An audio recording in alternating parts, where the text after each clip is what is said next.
आप देख रहे हैं पाकिस्तानी खबरों, तज्जियों, तबसरों और अंदरूनी कहानियों पर मुश्तमिल शो इरफान हाशमी और इब्राहिम राजा के साथ दो टोक। बिस्मिल्लाहिर्रहमानिर्रहीम, अस्सलाम वालेकुम। मैं हूं इरफान हाशमी और आपको प्रोग्राम में खुशामदीद कहता हूं। और हमारे साथ मौजूद हैं इब्राहिम राजा साहब। राजा साहब, अस्सलाम वालेकुम। वालेकुम अस्सलाम। राजा साहब, 3 खबरें हैं जिस पर तफसील से हम बात करेंगे। पहली खबर, इमरान खान ने पाकिस्तान की इस्टेब्लिशमेंट को जेल से क्या पैगाम दिया, और कौम के नाम इमरान खान ने क्या कौम को कहा है, इसका भी हाल अहवाल हम शामिल करेंगे आज की इस नशिस्त के अंदर। और मुल्क का अगला चीफ जस्टिस कौन होगा, वज़ीर कानून ने नाम बता दिया है, ये नाम किसका है, और पाकिस्तान मुस्लिम लीग नून और उनके इत्तेहादी किस किस्म की सियासत कर रहे हैं काजी साहब को लेकर, इसकी मुकम्मल तफसील भी रखेंगे अपने सुनने वालों के सामने। और फिर अली अमीन गंडापुर से किसने राब्ता किया, ये भी बताएंगे आज की इस नशिस्त के अंदर। राज साहब, खान साहब का जो जेल में पैगाम है वो बड़ा वाज़ेह है। 6 चीज़ें उन्होंने कही हैं। मैं इन तमाम जो उसके मेन क्रक्स है वो सुनने वालों के सामने रख देता हूँ, फिर हम एक जायज़ा लेंगे कि इमरान खान पाकिस्तान की इस्टेब्लिशमेंट को अपने इन पैगामात के ज़रिए क्या उन्होंने इस वक्त जो सियासी मंजरनामा है उसका एक नया, अगर कहा जाए कि रास्ता निकाला है, और लोगों को जो पाकिस्तान तहरीक इंसाफ के साथ जुड़े हुए हैं उनके लिए क्या पैगाम जारी किया है। खान साहब कहते हैं कि अपनी कौम को एक मरतबा फिर याद दहानी करवाना चाहता हूं कि वजीराबाद जुडिशल कॉम्प्लेक्स वाकयात में मुझे कत्ल करने की 2 मरतबा कोशिश की गई। सीसीटीवी फुटेज किसने चोरी की, जहां मुझ पर हमला हुआ वहां का कंट्रोल रात को किसने संभाला। अब एक मरतबा फिर से उनकी टांगें जो हैं वो कांप रही हैं।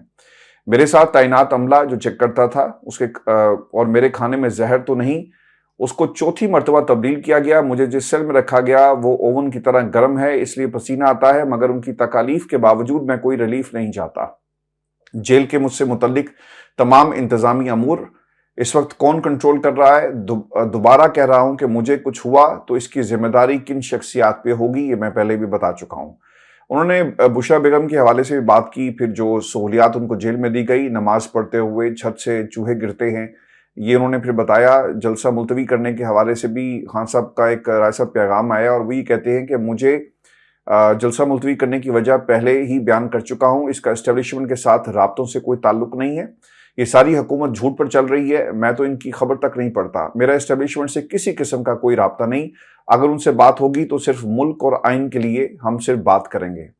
राज साहब, फॉर्म 47 वाली हुकूमत हो, पाकिस्तान के अंदर जो सियासी मंजरनामा है, जिस तरह से जो हालात ख़राब हो रहे हैं, अच्छा खान साहब ने इसका एक अपने ये 6 नकात जो जेल से पैगाम जारी किया और जो सहाफ़ियों से गुफ्तगू की है, ये बड़ी वाज़ेह है। लेकिन एक सवाल राय साहब कि कुछ रोज़ पहले पाकिस्तान की इस्टेब्लिशमेंट, पाकिस्तान की हुकूमत, और फिर कहा जाए कि जलसे को रोकने के लिए जो सहूलतकारी की गई और उसके नतीजे में जलसा रुक गया, अब खान साहब ने दोबारा से पाकिस्तान की इस्टेब्लिशमेंट पर तनकीद शुरू की है।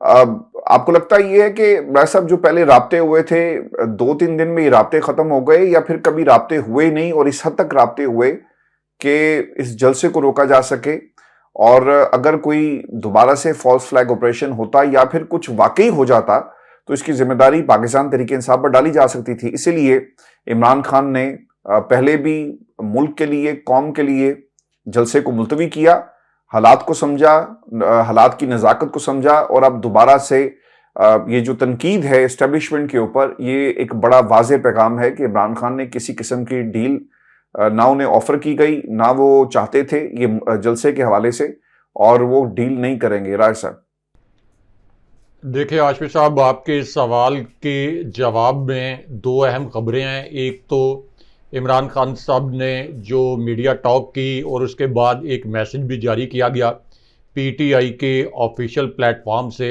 इमरान खान साहब का, यानी एक तो सहाफ़ियों के सवालात के जवाबात और उसके बाद एक ऑफिशियल पैगाम जारी किया गया। अब सहाफ़ियों के सवालात अगर इस्टेब्लिशमेंट के मुतल्लिक होंगे तो इमरान खान साहब के लिए ये मुमकिन नहीं है कि वो अपने जवाब में इस्टेब्लिशमेंट का जिक्र ना करें, क्योंकि इमरान खान साहब ने उनके ऊपर कातलाना हमले भी हुए, जेल भी काटी है, और उनको स्लो पॉइजनिंग का यानी जहर खुरानी का खदशा भी मौजूद है। तो इसके बावजूद इमरान खान साहब से जब भी इस्टेब्लिशमेंट के मुतल्लिक सवाल किया जाता है तो इमरान खान साहब कोई बैकफुट पे नहीं जाते, खौफजदा नहीं होते, बल्कि जो उनका मौक़िफ़ है उसको वो बयान करते हैं। क्योंकि अब जब उनसे ये सवाल किया गया था इस्टेब्लिशमेंट के हवाले से, तो उस पर इमरान खान साहब ने जो अल्फाज बोले वो ये थे कि अगर मुझे कुछ हुआ तो इसकी जिम्मेदारी army chief general Asim Munir और DGISI जनरल नदीम अंजुम पर होगी। ये अल्फाज जो हैं ये इमरान खान साहब ने बोले। अब इसका मतलब यह है कि इमरान खान साहब के पास ये इतलात होंगी या इमरान खान साहब तक ये इंफॉर्मेशन पहुंची होगी कि अब इस्टेब्लिशमेंट जो कि और इसी तरह ये जो कठपुतली हुकूमत है जिसने हर तरह का जबर किया PTI के ऊपर, फ़ायज़ ईसा को अपना एजेंट बना के PTI से बल्ले का इंतखाबी निशान भी छीन लिया। उसके बाद PTI की जो 78 नशिस्तें, मखसूस नशिस्तें जो पहले जिन पर डाका मारा गया, जब सुप्रीम कोर्ट ने ये नशिस्तें वापस PTI को की तो अब तक ये हक भी PTI को नहीं दिया गया।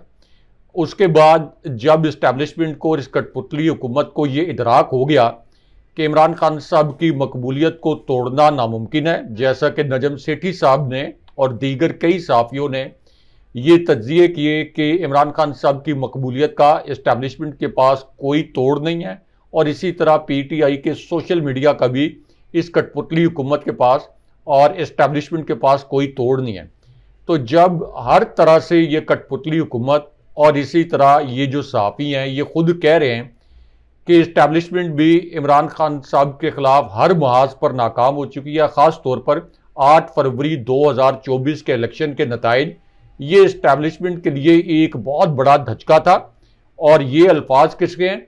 ये नजम सेठी साहब के अल्फाज हैं, और वो ये भी कहते हैं कि जिन फौजी अफसरान को 8 फरवरी 2024 के इलेक्शन से पहले तहरीक इंसाफ को मैनेज करने और 8 फरवरी 2024 को के इलेक्शन में इस्टेब्लिशमेंट के मनमर्जी के नताइज निकालने की जिम्मेदारी दी गई थी, जब वो नताइज नहीं निकले तो फौजी क़यादत उनसे नाराज़ भी है और उन अफसरान को और उन जर्नैलों को तब्दील करने का फैसला भी किया गया।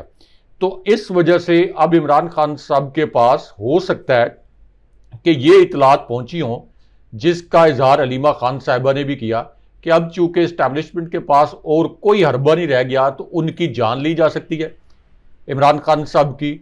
और इसी तरह इमरान खान साहब ने यह कहा कि वो अमला जो कि जेल में जब मेरे लिए खाना बनता था तो वो उसको चेक करता था कि इसके अंदर कोई जहर वगैरह नहीं मिलाया गया, कहीं ऐसा तो नहीं है कि इसके अंदर कोई जहर वगैरह मिलाया गया है, तो उसको चौथी मरतबा तब्दील कर दिया गया है। यानी खान साहब ने ये इंडिकेट किया कि इस अमले को इसलिए तब्दील किया गया है कि अगर मुझे खाने में जहर मिला के देना है तो कोई अमला ऐसा ना हो जो कि इसको चेक कर सके या इतनी जुर्रत कर सके कि वो ये कहे कि खान साहब को खाने में जहर मिला के दिया जा रहा है। उसके बाद चूंकि बुशरा बीबी साहिबा को भी बहुत ज़्यादा तंग किया जा रहा है, जैसे खान साहब ने कहा कि जब वो नमाज पढ़ रही होती हैं तो छत से जो है वो चूहे गिरते हैं, और पिछले कई हफ्तों से ये शिकायत की जा रही है बुशरा बीबी की जानिब से, और उन्होंने ये बताया जेल के इंतज़ामिया को भी कि ये जानबूझ के चूहों के ज़रिए मुझे तंग किया जा रहा है, यहाँ तक कि मेरी इबादत में भी जानबूझकर खलल डाला जा रहा है, लेकिन ये सब कुछ भी जानबूझकर किया जा रहा है। खान साहब ने यह भी कहा कि जेल के अंदर सख्तियाँ कुछ ज़्यादा ही बढ़ गई हैं, लगता है कि इनकी कांपे टांग रही हैं, यानी टांगे कांप रही हैं। सब ये कॉन्टेक्स्ट है, आप ठीक कह रहे हैं। 10 सेकंड में ख़त्म करता हूँ। ये कॉन्टेक्स्ट है जिसके अंदर इमरान खान साहब ने ये अल्फाज बोले कि मुझे और बुशरा बीबी साहिबा को कुछ हुआ तो इसकी जिम्मेदारी आर्मी चीफ और DGISI पर होगी। खान साहब को लगता है कि इस वक्त आखिरी हरबे के तौर पर ये मेरी जान ले सकते हैं, और इसी तरह बुशरा बीबी साहिबा पर भी उनकी जान लेने के लिए भी, खास तौर पर खान साहब की जान लेने के लिए अटेम्प्ट कर सकते हैं। अच्छा साहब, एक जो बात इमरान खान हमेशा से और इनसे मंसूब की जाती रही कि देखें जी वो तो जेल में जाकर को डील कर लेंगे और ज्यादा देर जेल में गुजार नहीं सकते, लेकिन खान साहब ने सबको जो है और अंदाजे लोगों के गलत साबित किए, और डील वाला मामला इमरान खान के साथ कभी भी मंसूब नहीं किया जा सकता। आज पाकिस्तान की अवाम अगर इमरान खान के साथ खड़ी है तो इस वजह से कि वो डील नहीं कर रहे, वो भाग नहीं रहे, वो किसी जहाज का इंतजार नहीं करे, ना जहाज रनवे पे आया और ना ही कोई कतरी आकर इमरान खान को यहां से लेकर जाएगा और ना ही कोई महल राय साहब दुनिया के किसी भी मुल्क में तैयार है जहां पर इमरान खान का इस्तकबाल करने के लिए लोग जो हैं वो इंतजार करें। हाँ, इमरान खान का इस्तकबाल जरूर होगा लेकिन डील के नतीजे में नहीं, वैसे दुनिया चाहेगी कि वो उनके मेहमान बने। अब राय साहब हुआ क्या है कि खान साहब ने दो बातें कही कि दूसरी जानिब फॉर्म 47 की हुकूमत पाकिस्तान पर मुसल्लत कर दी गई, जिन्हें इदारों में इस्लाहात से कोई दिलचस्पी नहीं, उन्होंने सिर्फ कर्ज लिए जिससे महंगाई बढ़ी, तमाम एहसास बैरून मुल्क होने के बायस इन्हें पाकिस्तान की तरक्की या तनज़ुली से कोई लेना देना नहीं है। बड़ी मल्टीनेशनल कंपनीज और प्रोफेशनल मुल्क छोड़कर जा रहे हैं जिससे बेरोजगारी और मजीद महंगाई का दौर पाकिस्तान के अंदर देखा जा सकता है। और फिर उन्होंने एक और भी बात राय साहब कही है कि मैं जरदारी या नवाज शरीफ नहीं हूं कि जिसकी तरह डील करके पाकिस्तान से चला जाऊंगा। मेरी अपील है कि फौज हम सब की है, मुल्क को मजबूत इदारे की जरूरत है, जो हो रहा है ये खुदकुशी है। राय साहब, खान साहब डील नहीं करेंगे, आपको क्या लगता है कि इनकी रिहाई कैसे मुमकिन होगी? अभी मैं एक वकील साहब से बात कर रहा था, वो ये कहते हैं कि अगर टेक्निकली देखा जाए तो खान साहब के ऊपर कोई मुकदमा नहीं है इस वक्त, यानी किसी अदालत से उन्हें सजा नहीं मिली हुई, लेकिन उन्हें जानबूझकर जेल में रखा गया और ये सिलसिला आगे भी चलेगा। आपको याद है राना सनाउल्लाह ने कहा था कि अदालतें इनको एक तरह से इनकी मर्जी का इंसाफ देगी, उनके अल्फाज थे। तो रावी चैन लिखेगा और हम कोई केस ढूंढ के इनको मजीद अंदर रख लेंगे, तो खान साहब कैसे बाहर निकलेंगे? There is no deal on the table, there might be a deal on the table, लेकिन खान साहब will not accept that deal. Under the table, on the table ये डील जो है मौजूद तो है, लेकिन खान साहब कभी भी एक्सेप्ट नहीं करेंगे। तो फिर तरीकाकार क्या है? इंतजार किया जाए अच्छे दिनों का, 5 महीने, 4 महीने, 2 महीने? क्योंकि मैं तो शहर इक़्तिदार में बहुत सारे हमारे सहाफ़ी हैं जज्बाती हो जाते हैं, रियलिस्टिक अप्रोच इंसान को रखनी चाहिए। उन्होंने तो 25 तारीख दे दी थी, किसी ने 26 तारीख दे दी थी कि देखें खान साहब बाहर आ जाएंगे और नक्शा बदल जाएगा, लेकिन वे फॉरवर्ड क्या है? आपको क्या लगता है कि इमरान खान का बाहर आना, ये जो कुंजी है वो आज भी पाकिस्तान की एस्टेब्लिशमेंट के पास है, या फिर जस्टिस मंसूर अली शाह जब ये मुकदमात एक एक करके वहां पहुंचेंगे, ट्रिब्यूनल्स के मामलात सेटल डाउन होंगे, जजेस की तैनाती वाली बात जो है वो अपने अंजाम को पहुंचेगी? क्योंकि जब तक ये इलेक्शन ट्रिब्यूनल के मामलात अपने जो एक अदालतों के अंदर जो केसेस है वो शुरू नहीं होते, तो फिर ये हुकूमत के लिए खतरा नहीं है। जब वो शुरू हो गए तो यकीनन ये हुकूमत चली जाएगी और फिर ऑल्टरनेट ऑप्शन की तरफ देखा जाएगा। तो आपको क्या लगता है कि what is the way forward? Imran Khan की आज़ादी जो है वो अलीमा खान जो तहरीक चला रही है उसके जरिए मुमकिन है, या फिर अदलिया कैसे मुमकिन होगा? देखिए आशिफ साहब, एक तो जो आपने डील की बात की, डील के मुतल्लिक तो इमरान खान साहब को एक मरतबा नहीं कई मरतबा डायरेक्ट और इनडायरेक्ट ऑफर्स की जा चुकी हैं, और इसके मुतल्लिक जो बड़े मोतबर सहाफ़ी हैं वो भी गवाही दे चुके हैं, और जो इस्टेब्लिशमेंट के और नून लीग के करीब समझे जाने वाले सहाफ़ी हैं वो भी कह चुके हैं। यहाँ तक कि राना सनाउल्लाह और जावेद लतीफ़ जैसे लोग जो हैं ये भी कह चुके हैं, जो रिटायर्ड जनरल स्क्रीन्स पर अपीयर होते हैं, जो कि तज्जियाकारों के रूप में सामने आते हैं, जिनकी एक लिस्ट, यानी ये वो जनरल हैं जिनकी एक लिस्ट खुद ISPR फराहम करता है टीवी चैनल्स को, और उनको बताया जाता है कि ये जो हमारे जनरल्स रिटायर्ड या रिटायर्ड जो फौजी अफसरान हैं, इनको आप पॉलिटिकल तज्जियों के लिए चैनल्स के ऊपर इनके बीपर या वीडियो बीपर या ट्रांसमिशन में आप इनको ले सकते हैं।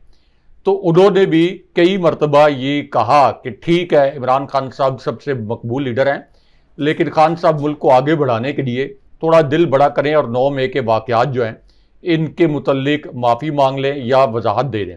उसके बाद DG ISPR की प्रेस कॉन्फ्रेंस, उसके अंदर भी उन्होंने ये अल्फाज बोले थे कि अगर 9 मई के वाक़यात के ऊपर माफ़ी मांग ली जाए तो फिर जो है ये मामला जो है ये आगे चल सकता है और ये मेन स्ट्रीम में आ जाएं 9 मई के वाक़यात की माफ़ी मांग के। इसी तरह 3, 4, 5 सहाफ़ी जो हैं और एक अंग्रेज़ी अखबार की खबर, उसमें भी कहा गया कि 9 मई के वाक़यात पर अगर खान साहब माफ़ी मांग लें या खान साहब कोई वजाहत कर दें तो इस्टेब्लिशमेंट और इमरान खान साहब बहुत जल्द करीब आ जाएंगे। यानी इमरान खान साहब के मुकदमात जो कि बोगस तरीन मुकदमात मनमाने फैसलों के नतीजे में कायम किए गए, ये मुकदमात भी ख़त्म हो जाएंगे, इमरान खान साहब की रिहाई भी हो जाएगी।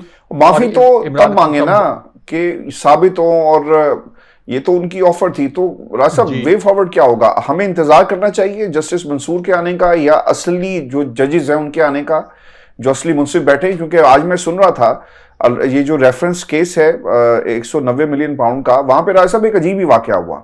वो राना जवेद गालबन एहतसाब अदालत के जज हैं और उनके नाम के साथ जस्टिस भी लगा हुआ है। मसला यहाँ पर ये राय साहब, उन्होंने कहा कि ये वकील सफाई क्यों नहीं आते? तो उन्हें बताया गया कि जनाब तारीख दे दें। उन्होंने कहा ये 10वीं दफा हम तारीख आपको दे रहे हैं। यहाँ पे वकील भी आते हैं, यहाँ पर सियासी गुफ्तगू भी होती है, यहाँ पे सब कुछ होता है, लेकिन जो जहां तक डिफेंड करने की बात है वो नहीं होती। तो राय साहब अदालतें तो ये कर रही हैं, पॉलिटिकल रिमार्क्स देना किसी जज के इख्तियार में नहीं है। इख्तियार तो है लेकिन उसका जो मनसब है उसको इजाजत नहीं देता। तो इस अदलिया से तो मेरा ख्याल है कि खान साहब को इंसाफ नहीं मिलेगा और खान साहब डील भी नहीं करेंगे, खान साहब किसी से माफी भी नहीं मांगेंगे, क्योंकि जब तक सबूत नहीं आएंगे माफी तो राय साहब तब मांगी जाए। और यहां पर जब आप किसी कत्ल के इल्जाम में भी किसी को अंदर करते हैं और फांसी की सजा देते हैं, वो भी अपना हक जो है महफूज रखता है कि सुप्रीम कोर्ट ऑफ पाकिस्तान तक वो अपनी जो है वो सुनवाई करवाए। देखिए हाशमी साहब, डील तो मौजूद है, लेकिन इमरान खान साहब एक्सेप्ट नहीं कर रहे। लेकिन अब इमरान खान साहब की रिहाई के लिए क्या ऑप्शन है? आपने कहा कि क्या जस्टिस मंसूर अली शाह का इंतज़ार किया जाए, और जस्टिस मंसूर अली शाह क्या इतनी जुर्रत कर सकेंगे, या उनके नीचे सुप्रीम कोर्ट इतनी जुर्रत कर सकेगी कि इमरान खान साहब के जो केसेस हैं इनको कूड़ेदान में फेंक के इमरान खान साहब को रिहा कर दिया जाए? यानी बोगस केसेस तो हैं, लेकिन क्या वो ये कर सकेंगे? ये वो नहीं कर सकेंगे। यानी जितनी भी जुर्रत का मुजाहरा कर लें वो नहीं कर सकेंगे, क्योंकि सुप्रीम कोर्ट एक तो तमाम जजेस वो कोई आप कह लें कि दबंग अंदाज में या मेरिट के ऊपर फैसले देने वाले नहीं होंगे, नंबर 1। नंबर 2 कि इमरान खान साहब को अगर सुप्रीम कोर्ट एक केस में इंसाफ देगी तो ये एक ऐसा जंगली माशरा है, एक ऐसा जंगली माशरे से भी बदतर माशरा बन चुका है कि इमरान खान साहब को किसी और केस में गिरफ्तार कर लिया जाएगा। उसके बाद फिर एक प्रोसेस शुरू होगा, ट्रायल कोर्ट के बाद हाई कोर्ट के जो 2 मराइल होते हैं, यानी हाई कोर्ट ने फैसला दिया, उस फैसले के खिलाफ आप नज़रसानी दायर करें, फिर उसके बाद सुप्रीम कोर्ट आए। तो इस तरह तो साल जो है एक केस अगर सुप्रीम कोर्ट 6 माह में भी उठा के बाहर फेंके तो इस तरह के तो 10 केस भी आगे, तो आप अंदाज़ा कर लें कि ये 60 महीने यानी 5 साल इमरान खान साहब, इसका मतलब है कि सिर्फ 10 केसेस में भी इमरान खान साहब सुप्रीम कोर्ट भरपूर किरदार अदा कर भी दे तो तब भी 5 साल से पहले बाहर नहीं आ सकेंगे। अब इस पूरी सूरत हाल में इमरान खान साहब के मुतल्लिक जैसे इस्लामाबाद हाई कोर्ट ने कहा कि तोशाखाना के अगर 72 ताइफ हैं तो क्या 72 केसेस बनाएंगे? यानी ये कठपुतली हुकूमत और ये निज़ाम। और फिर जस्टिस गुल हसन औरंगज़ेब के और इसी तरह यहाँ तक कि जस्टिस आमिर फारूक जो कि इस्टेब्लिशमेंट के बहुत करीब समझे जाते हैं इस्लामाबाद हाई कोर्ट के रिपोर्टर्स के मुताबिक, वो भी कई मौके पर यह कह चुके हैं कि जिस दिन इमरान खान की रिहाई होती है या बुशरा बीबी की बरियत होती है उसी दिन नहीं अगले केस में गिरफ्तारी क्यों डाली जाती है, क्योंकि ये एक असूल भी है कि जब आपने एक केस में गिरफ्तारी डाली है तो उसका रिकॉर्ड जो है वो सारा तमाम मुकदमात का रिकॉर्ड आना चाहिए। तो इस पर जस्टिस गुल हसन औरंगज़ेब जो है वो बड़े सख्त किस्म के रिमार्क्स दे चुके हैं। तो शाखाना केस में भी आप देखें कि एक रेफरेंस के ऊपर इन्होंने 3 केस बना दिए और वो सीज़न पता नहीं कब तक चलेगा। तो इसलिए क्या अदालतों के ज़रिए इमरान खान साहब की रिहाई यानी बरियत तो होती जाएगी, हर जो बोगस तरीन केस है ये रद्दी की टोकरी में जाएगा, लेकिन क्या ये अदालतें मेरिट के ऊपर आइन के मुताबिक ऐसा फैसला कर सकती हैं कि ये बोगस केसेस बनाने वालों के खिलाफ कार्रवाई करें, या ये फैसला दें कि अब इमरान खान के ऊपर कोई बोगस केस जो है वो दर्ज नहीं होगा या उसकी फौरन सुनवाई होगी? तो ये नामुमकिन है। इस पूरी सूरत हाल में इमरान खान साहब की रिहाई का अब एक ही रास्ता है, और वो रास्ता ये है कि एक मुनज़्ज़म, एक इंतहाई पुरअमन, और ये काम पीटीआई एक मरतबा नहीं कई मरतबा पहले कर चुकी है और पीटीआई से बेहतर कोई भी ये काम करना नहीं जानता। और वो रास्ता ये है कि मुनज़्ज़म और पुरअमन तरीके से पीटीआई अडयाला जेल के बाहर जाके धरना दे दे, अडयाला जेल के बाहर धरना दे दे, 15,000 लोग भी वहाँ पे धरना दे दें, तो हाशमी साहब इमरान खान साहब के साथ मुज़ाकरात की टेबल पर इस्टेब्लिशमेंट को भी और इस कठपुतली हुकूमत को आना पड़ेगा। आप देख लें कि एक तरनोल में जलसा होना था, उसमें वो जलसे पे इकट्ठे नहीं होते, वो जलसे पे इकट्ठे नहीं हो रहे। हर बंदे की एक अपनी हमने एक डिसइंटेग्रेटेड किस्म की पाकिस्तान तरीके इंसाफ देखी है पिछले कुछ दिनों के अंदर, और जलसे के ऊपर वो इकट्ठे नहीं हो रहे। तो आई डोंट नो कि वो अडयाला के बाहर जाते हैं या नहीं जानते। राय साहब, एक और बड़ा इंपॉर्टेंट काम हुआ है पाकिस्तान के अंदर, और जस्टिस मंसूर का क्योंकि हम जिक्र कर रहे थे, ये जो डेवलपमेंट हुई है उनकी तैनाती के हवाले से है, और जो असली मुंसिफ और जिस तरह से पाकिस्तान की आवाम उम्मीद लगाकर बैठी हुई है, अब आई डोंट नो वो किस तरह के जज साबित होते हैं और क्या होता है। क्योंकि जब कादी साहब चीफ जस्टिस नहीं बने थे तो बाज़ दफ़ा लोगों ने ये कहा कि कादी साहब इस हुकूमत को भी उल्टा लटका देंगे, लेकिन वो तो लेट गए, सहूलतकार बन गए। उनके फैसले बताते हैं कि उन्होंने सहूलतकार कैसी की। अब जस्टिस मंसूर का एक फैसला ज़रूर मौजूद है, लेकिन कल को बैलेट पर फैसला होता है या हुकूमत के हाथों को कॉम्प्रोमाइज़ होंगे, ये एक बहुत बड़ा सवाल होगा। अब उनकी तैनाती के हवाले से और आज़म नज़ीर तारड़ ने एक इंटरव्यू में क्या कहा, वो ये कहते हैं कि हुकूमत सियासी जमातों को एतमाद में लेकर कानून साजी करती है, अफवाहों का कोई इलाज नहीं। सुप्रीम कोर्ट और पाकिस्तान के नए चीफ जस्टिस की तकर्री आइन के तहत की जाएगी। इमरान खान को ख्वाब आते हैं, मन मर्जी की कोई आइनी तरमीम ज़ेर गौर नहीं है। पार्लियामेंट का मुश्तरका इजलास तलब करना हुकूमत की जिम्मेदारी है। कानून साजी पर बहस के लिए मुश्तरका इजलास का इनेकाद ज़रूरी है। सदर मुमलिकत पार्लियामेंट का हिस्सा है, इसलिए बहुत सारी आइनी शिकों को मुश्तरका इजलास में ही पेश किया जाता है। आइनी तरमीम मुश्तरका इजलास में नहीं आती। आइनी तरमीम जब भी आएंगी पार्लियामेंट और सेनेट में अलग अलग आएंगी। अगर मौजूदा चीफ जस्टिस ऑफ पाकिस्तान अक्टूबर में रिटायर्ड होते हैं तो उनकी जगह नए चीफ जस्टिस की तकर्री आइन के दायरेकार में रहते हुए ही अमल में लाई जाएगी। इस हवाले से कोई दूसरी गुंजाइश बाकी नहीं है। अच्छा, उन्होंने कहा है कि अगर रिटायर्ड होते हैं, अब इसका मतलब पता नहीं क्या है कि अगर उन्होंने ये अगर का लफ्ज इस्तेमाल क्यों किया। मुल्क में 18वीं तरमीम के बाद आइन के मुताबिक चीफ जस्टिस ऑफ पाकिस्तान जब भी रिटायर्ड होते हैं उनकी जगह सीनियर तरीन जज ही उनकी जगह लेता है, और यह तरीकाकार किसी शख्स ने नहीं बल्कि हमारे आइन ने दे रखा है। आज़म नज़ीर तारड़ ये भी कहते हैं राय साहब कि इमरान खान को ख्वाब आते हैं और हमारे पास अफवाहों का जवाब देने के लिए कोई तरीकाकार मौजूद नहीं। चीफ जस्टिस की तकर्री आइन में लिखे हुए कानून के मुताबिक ही होगी, इस पर मजीद बहस की ज़रूरत नहीं है। मैं पहले भी कह चुका कि मौजूदा चीफ जस्टिस अक्टूबर में रिटायर हो रहे हैं और उनकी तौसी में कोई दिलचस्पी नहीं।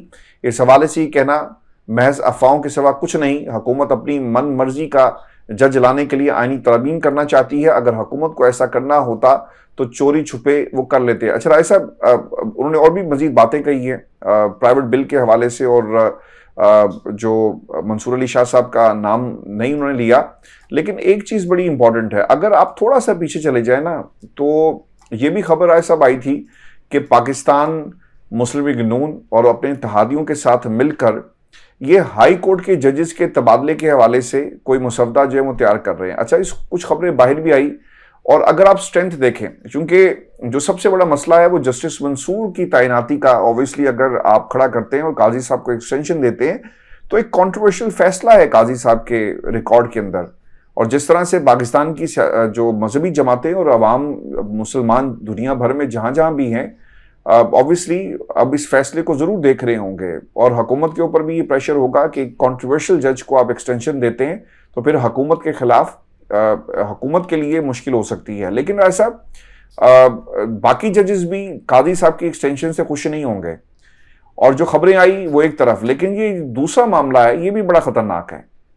हाई कोर्ट के जजेस का तबादला, आइन ये कहता है कि हाई कोर्ट के जज का तबादला जो है उसकी मर्जी के बगैर नहीं हो सकता, और लेकिन अगर इसमें तरमीम कर दी गई तो फिर होगा।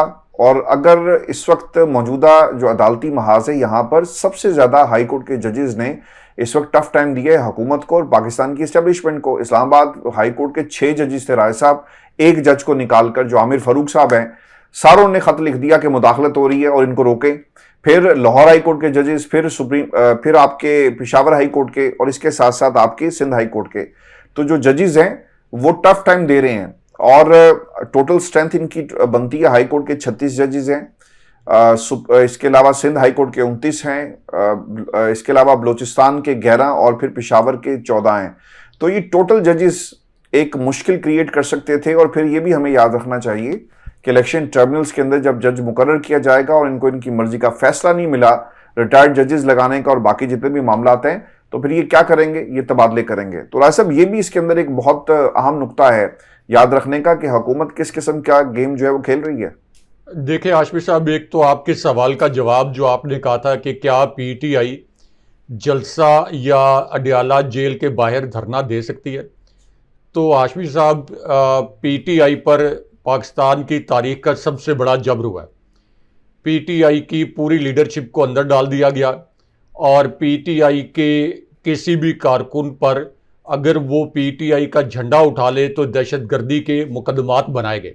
लेकिन उसके बावजूद ये सिर्फ पीटीआई है जिसने 8 फरवरी 2024 के इलेक्शन में पाकिस्तान का पूरा निज़ाम, यानी इलेक्शन कमीशन, कठपुतली हुकूमत, सूबाई हुकूमतें, उसके बाद जस्टिस फायज ईसा, हाई कोर्ट्स, आपके डीसीज, आपके कमिश्नर जिन्होंने इलेक्शन करवाया, इसी तरह इस्टेब्लिशमेंट, पूरा निज़ाम जो है ये इमरान खान साहब के खिलाफ काम कर रहा था। लेकिन यही पीटीआई है जिसने नामुमकिन को मुमकिन करके दिखाया।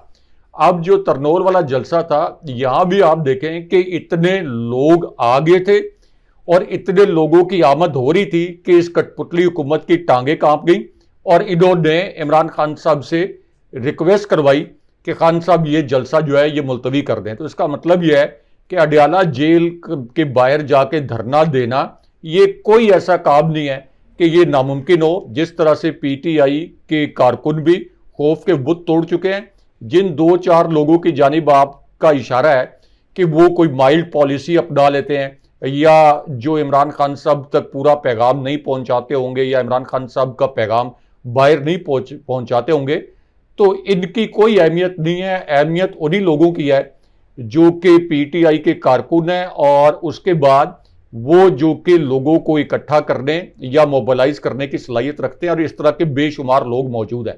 तो इसलिए ये कॉल इमरान खान साहब की जब जाएगी तो ये जो 2-4 लोगों की जानिब जो आपने इशारा किया, ये भी बिल्कुल एक पेज के ऊपर जो है ये सारी चीज़ें स्ट्रीमलाइन हो जाएंगी। और अडयाला जेल के बाहर धरना जो है ये मैं लिख के देता हूं कि ये 15 दिन के अंदर जो है ये मुज़ाकरात की मेज़ पर जो है ये आना पड़ेगा इमरान खान साहब के साथ। लेकिन इसमें ये इंश्योर करना चाहिए कि ये मुकम्मल तौर पर एक पुरअमन एहतजाज हो, मुकम्मल तौर पर, और एक मिसाल बन जाए कि एक बहुत बड़ा पुरअमन एहतजाज कैसे किया जाता है। अब आ जाए जो आपने दूसरी बात की कि जस्टिस फायज ईसा जो हैं इनके मुतल्लिक ये कहा गया कि क्या जस्टिस फायज ईसा अगर रिटायर हों तो उस सूरत में justice Mansoor Ali Shah chief justice होंगे। तो इसके अंदर 2 अहम पॉइंट ये हैं कि एक बात ये 100% हकायक पर मबनी बात है कि जस्टिस फायज ईसा की एक्सटेंशन के लिए इस कठपुतली हुकूमत ने सरतोड़ कोशिशें की। जस्टिस फायज ईसा ने इस्टेब्लिशमेंट के पैर पकड़े, जस्टिस फायज ईसा ने इस कठपुतली हुकूमत के भी पैर पकड़े और इमरान खान साहब के और पीटीआई के खिलाफ फैसले सिर्फ इसलिए दिए, खुद को अवामी सतह पर, ये मैं सतारतन कह रहा हूँ, जो कि सुप्रीम कोर्ट के रिपोर्टर कहते हैं कि जिल्लो रुसवा कर लिया। क्यों कर लिया? सिर्फ इसलिए कि एक्सटेंशन की वजह से, वरना उनको इस हुकूमत के साथ क्या हमदर्दी हो सकती थी। सिर्फ एक्सटेंशन की वजह से उन्होंने ये सब कुछ किया और इस्टेब्लिशमेंट ने भी और इसी तरह इस हुकूमत ने भी यकीन दिलाया जस्टिस फायज ईसा को आपकी एक्सटेंशन के लिए हम कानून साजी करवाएंगे, आईनी तरमीम करवाएंगे। और इस्टेब्लिशमेंट के सारे करीबी साफियों ने इसी किस्म की खबरें ज़राए से दी। लेकिन अब जस्टिस फायज ईसा जो हैं, जो कि हर हियरिंग में बहुत रिमार्क्स देते हैं, प्राइवेट तकरीबात में भी, यानी जो अदालत से बाहर तकरीबात हैं वहाँ भी बातचीत कर लेते हैं, कभी उन्होंने ये नहीं कहा कि मैं एक्सटेंशन नहीं ले रहा, कभी उन्होंने नहीं कहा कि ये क्या अफवाहें उड़ाई जा रही हैं, मैं एक्सटेंशन नहीं लूँगा, दबे लफ्ज़ों में रिमार्क्स में नहीं कहा। तो ये 100% एक्सटेंशन का प्लान था, प्रॉबली कहीं पर्दे के पीछे अब भी ऑन हो और पैरेलल जस्टिस मंसूर अली शाह साहब से भी कुछ गारंटीज लेने के लिए कुछ राब्ते मुबैना तौर पर हो सकता है किए जा रहे हों। लेकिन जस्टिस फायज ईसा की एक्सटेंशन असल में जो खूह खाते में पड़ी है, वो इसलिए खूह खाते में पड़ी है कि ये जो एक हसास केस पर उनका फैसला सामने आया, उसके बाद मजहबी जमातों का एहतजाज हुआ और मजहबी जमातों की पाकिस्तान के अंदर आपको पता है कि एक सर्टन पेनिट्रेशन है, ख़ासतौर पर हसास मामलात में। और फिर मरियम नवाज़ की हुकूमत सुप्रीम कोर्ट में फरीक बन गई, ये कठपुतली हुकूमत भी चली गई सुप्रीम कोर्ट में। तो अब जस्टिस फायज ईसा को एक्सटेंशन अगर दे दी जाती तो इस कठपुतली हुकूमत का ये खौफ था कि हम तो पहले ही बदनाम ज़माना है, हम तो पहले ही एक रिग्ड इलेक्शन के नतीजे में मुसल्लत हुए हैं, हमें तो पहले ही अवाम में कबूलियत हासिल नहीं है। तो अगर हमने जस्टिस फायज ईसा को एक्सटेंशन दे दी तो फिर इस मामले को किसी और मामले से ना जोड़ दिया जाए। तो इसलिए अब ये हुकूमत भी जस्टिस फायज ईसा की एक्सटेंशन में कुछ ज़्यादा दिलचस्पी नहीं रखती होगी। इस्टेब्लिशमेंट को भी इस बात का इदराक होगा और ख़ुद जस्टिस फायज ईसा भी शायद अभी इस मौके पे थोड़ा सा ये समझते हों कि ठीक है, अब वक्त मेरे हाथ से निकल गया है, हुकूमत और इस्टेब्लिशमेंट भी जो है वो मेरे ऊपर से हाथ जो है मुझे टिश्यू पेपर की तरह इस्तेमाल करके मुझे अब उन्होंने डस्टबिन के अंदर डाल दिया है। तो मैं अब थोड़ा पीछे हट जाऊं और वो जो एक कंट्रोवर्सी क्रिएट हुई है उससे भी बाहर आने की कोशिश करूं, जैसा कि उन्होंने अपना जो फैसला है उसको रिवर्स भी किया। तो इसलिए ये कोई जस्टिस फायज ईसा या इस हुकूमत का कोई कानून के मुताबिक इकदाम नहीं है। ये तो हालात ऐसे पैदा हो गए कि इनको ये प्लान जो है ये फिलहाल ड्रॉप करना पड़ा है। लेकिन इसके पैरेलल जस्टिस मंसूर अली शाह साहब से क्या गारंटीज मांगी जा रही होंगी, ये बात जो है ये बहुत अहम है। लेकिन सहाफ़ी जो है ये कभी भी सहाफ़ी से किसी भी मुल्क में कोई खबर ज़्यादा देर जो है वो छुपती नहीं है। बहुत से ज़राए होते हैं सहाफ़ियों के, खबर सामने आ जाती है तो इस तरह की कोई गारंटीज मांगी भी गई। जैसे चैम्बर में एक मुलाकात के मुतल्लिक सहाफ़ियों ने खोज लगा लिया कि चैम्बर में मुलाकात हुई थी, तो इस तरह की कोई गारंटीज मांगी गई या दी गई तो उनके मुतल्लिक जो खबर है ये भी फिर बाहर आ जाएगी। अच्छा साहब, एक तो उमर अयूब साहब के हवाले से कहा यह जा रहा है कि उनके खिलाफ तौहीन अदालत, तौहीन इलेक्शन कमीशन और पाकिस्तान की जो कार्रवाई का एक जो इशारा है वो दिया गया है और वो भी मेंबर्स और इलेक्शन कमीशन के खिलाफ उनके ऊपर इल्ज़ाम ये लगाया जा रहा है कि वो काफ़ी ज़्यादा बात करते हैं, तनकीद करते हैं।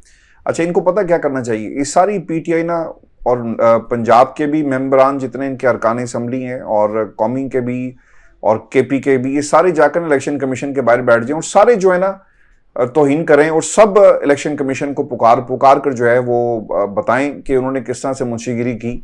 यही इल्ज़ाम था इमरान खान के ऊपर भी और फवाद चौधरी के ऊपर भी।